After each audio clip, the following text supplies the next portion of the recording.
Então, gente, hoje a gente vai... O que a gente deve usar? Ou na Lívia, ou escolhe alguém para falar o que você deve usar.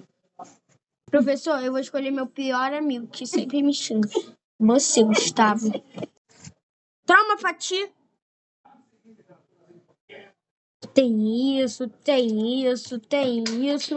Tudo pra você ficar cheirosa, sua bafuda. Isso. Você tá fazendo quê?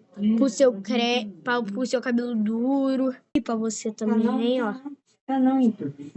Ai, tipo, mano, eu não queria que você falasse isso de mim. Eu não pedi pra ser escolhido por uma feiosa, então você me escolheu, então aguenta. Meu bebê reborn, olha o que eu faço.